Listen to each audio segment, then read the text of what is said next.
Hi, here's another blog update. So we're going to talk about in this blog, I'm going to try to keep it around 5 minutes.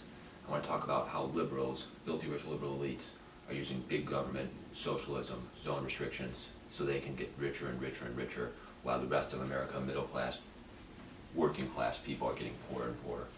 All right, we're going to talk about this article here about San Diego. I'll show you the link in a little bit. This is about a zone restriction they did in San Diego. The liberals along the coast, Pacific Ocean, and their $1 million houses. Now back in the 70s, those houses were way cheaper. They were probably like 100,000 or something. This was back in 1972, so the houses were way cheaper back then. But these rich liberals back then in 1972, they did a zone restriction along the coast in San Diego. And it's basically the citizen initiative approved by more than 60% of city voters in 1972. It restricts the height of all buildings west of I-5 in San Diego to 30 feet. All right, it's a huge area in San Diego, La Jolla, all the way to, I think it's Point Loma. Let me read this here. I believe that's the area.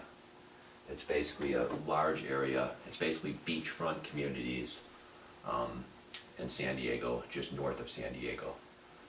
And it's a huge area. It's right next to the Pacific Ocean, and it's basically a 30-foot height limit on all new development. That was done in 1972, an initiative to basically ban skyscrapers, ban big buildings from being built. And what that's done is that area now has single-family houses in the millions. That entire area now, the single-family houses are like over $1 million pretty much in that entire area.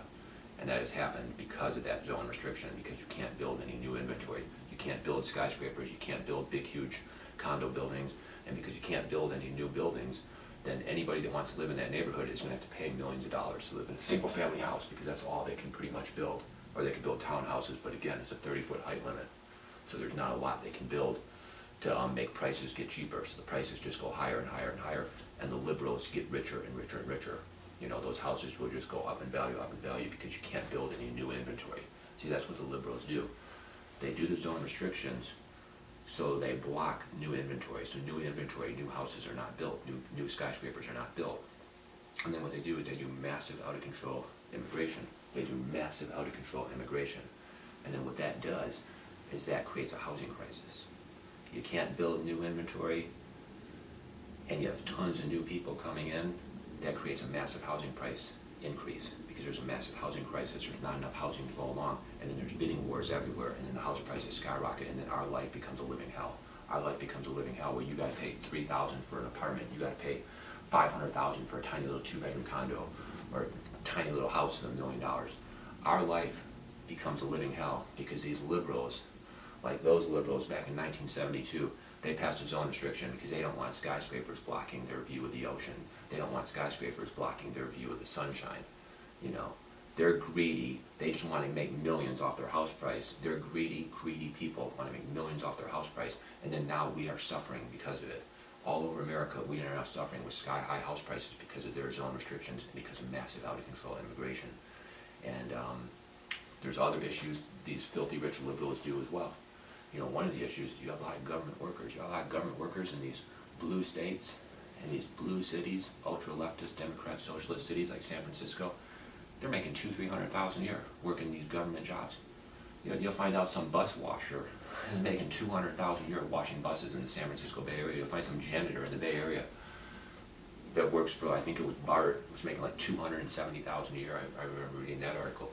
You know, all these government workers working for different government agencies. They're making $200,000–300,000 a year because of union contracts. Union contracts. All right, who's paying for that? The taxpayers pay for that.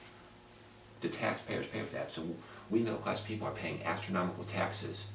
You know, you got small houses and all over the place now with $10,000 property tax bills. Why? To pay those government workers $200,000–300,000, to pay those salaries. So you'll have people in the government that retire at 45, 50 years old. They get a full pension of like $100,000 a year. We're paying for that. That's why the taxes are so high. That's why us middle-class people, small business owners keep getting poorer and poorer and poorer. Meanwhile, the filthy rich elites, liberals, connected to the big government, they get richer and richer and richer. And I think it's sick. I think it's really sick.